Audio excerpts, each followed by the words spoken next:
turunmu berdoa itu juga akan aku kabulkan. Jadi doa itu luar biasa, doa yang kamu baca tadi. Kamu berdoa saya kabulkan. Demikian juga anak turunmu, kalau ada yang mau berdoa seperti itu juga saya kabulkan. Masya Allah.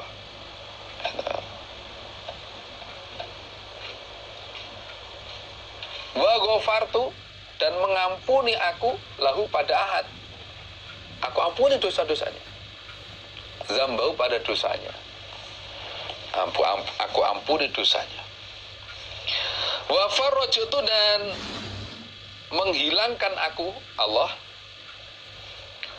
hammahu pada susahnya. Wa ghammahu, dan juga susahnya. Kalau ham itu susah yang akan terjadi. Kalau gham itu ya susah. Ketika terjadi sesuatu terus susah lah, itu gham.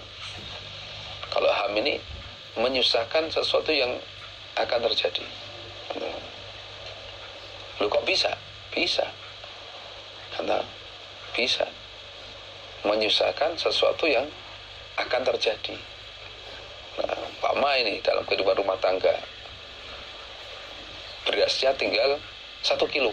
Nah, itu wah ini tinggal sehari, tinggal untuk sehari, wah besok gimana ini? Nah, ini menyusahkan yang akan terjadi ketika berasnya habis. Nah, wa tajartu, dan menjadikan pedagang aku Allah lahu bagi ahad min warai kulli tajirin, dari belakangnya tiap-tiap pedagang. Artinya orang itu dalam urusan ma'isyah aku beri keuntungan, laba, aku beri rezeki. Nah, ini kata-kata kinayah ini maksudnya. Bukan kok dijadikan pedagang betul, pengusaha betul, enggak. Tapi maksudnya aku beri ma'isyah yang lancar, rezekinya lancar. Gitu. Wa atadhu, dan datang hu pada ahad opo adunya keduniaan rohimatan, dengan hina. Nah, dan dunia itu akan datang padanya dalam keadaan hina. Maksudnya orang tersebut tidak perlu repot-repot nyari, tidak perlu susah-susah mencari ke sana kemari. Rezeki itu datang dengan gampang. Tidak perlu usaha deblek, usaha macam-macam. Nah, dia sudah menikmati hasilnya. Itu seperti mau balik itu, wah, itu rezekinya datang dengan mudah. Nah, ada yang masakin sendiri dan sebagainya. Wa ingkana, meskipun ada siapa ahad iku la yuridua, tidak menghendaki dia pada dunia, meskipun dia tidak menghendaki kehidupan dunia. Artinya inginnya hidup sederhana saja, dah, pokoknya sederhana saja. Tapi kalau mau berdoa seperti itu sudah otomatis nanti rezekinya lancar. Nah, ini menunjukkan bahwa kalau kita berdoa seperti itu, pulang dari haji itu jangan khawatir, Allah menanggung rezekinya. Walaupun sudah uangnya sudah berkurang. Kalau untuk NH plus itu ratusan juta, kalau NH biasa mungkin ya 40 juta umpama. Nah, itu nanti Allah akan mengganti, karena Allah akan memberi kehidupan atau rezeki yang lancar. Gitu. Ibahatut tawafi, bolehnya tawaf, wassolati, dan sholat, fissa'ati, di dalam beberapa waktu, kulliha, kesemuanya waktu, bimakata, di Mekah. Bolehnya tawaf dan sholat di semua waktu ketika di Mekah, artinya di Masjidil Haram. Ini menunjukkan bahwa di Masjidil Haram tidak berlaku waktu larangan sholat maupun tawaf. Jam berapa, siang, malam, boleh untuk sholat sunnah atau tawaf, boleh.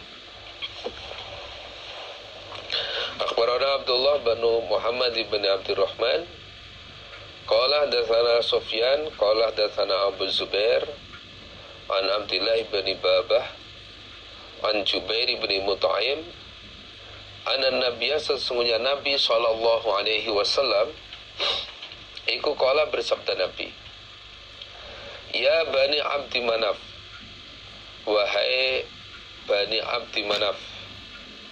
Ini orang-orang yang biasa meramut Masjidil Haram, meramut Baitullah. La tamna'unna, jangan mencegah sungguh kalian ahadan pada seseorang tofa yang tawaf dia ahad bihadal baiti, di ini Baitullah, wa sholat, dan sholat dia ahad, ayat saatin, mana saja waktu, sya'a, yang menghendaki dia ahad, min lailin, dari waktu malam, au naharin, atau waktu siang. Nabi bersabda kepada Bani Abdi Manaf yang meramut Baitullah, wahai Bani Abdi Manaf, kalian jangan mencegah seseorang yang mengerjakan tawaf maupun sholat di Baitullah sini kapanpun waktunya, siang atau malam, dia ingin tawaf, dia ingin sholat, jangan kamu halang-halangi, silakan. Nah, ini menunjukkan bahwa di Masjidil Haram tidak ada waktu larangan untuk sholat maupun untuk tawaf. Kalau di luar Masjidil Haram, nah, itu ada waktu larangan, ketika terbit matahari, ketika di tengah-tengah siang, matahari berada di tengah-tengah, atau ketika matahari tenggelam. Itu kalau di luar Masjidil Haram, nah, nggak boleh untuk sholat.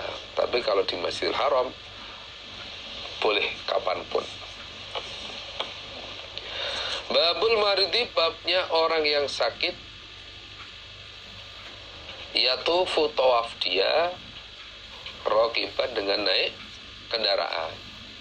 Kalau keadaan sakit, maka tawaf dengan naik kendaraan pun boleh. Kalau sekarang ya pakai kursi roda, atau apa, kalau dulu masih bisa ditandu. Nah, ditandu. Kalau sekarang pakai kursi roda, itu persilahkan. Hadatsana Abdullah bin Maslamah, hadatsana Malik an Muhammad bin Abdurrahman bin Naufal an Urwah an Zainab binti Ummi Salamah an Ummi Salamah radhiyallahu anha qalat, berkata siapa?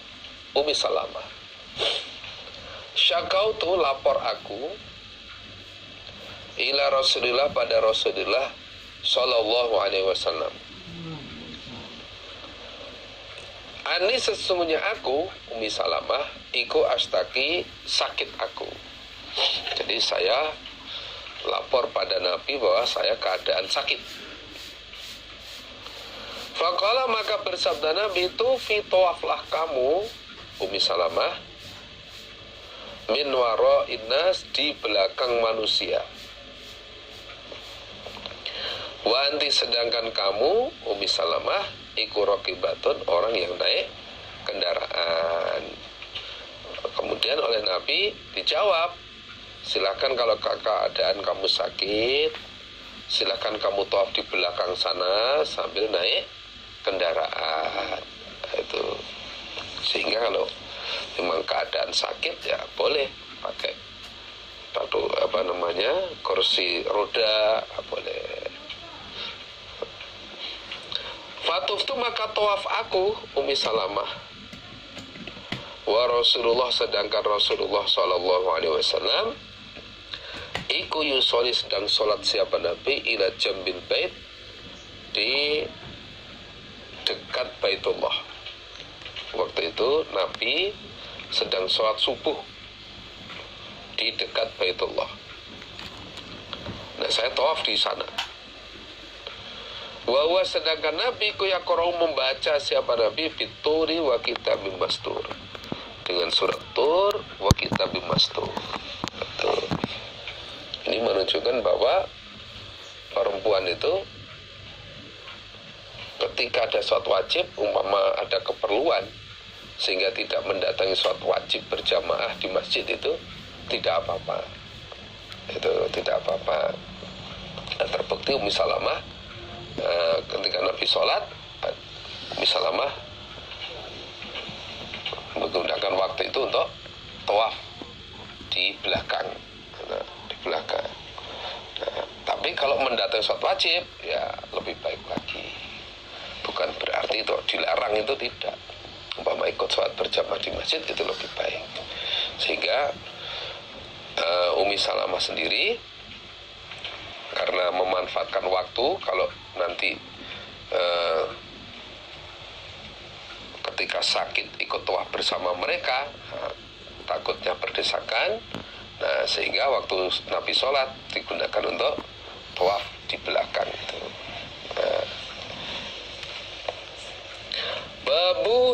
Babun bab takodi mendatangi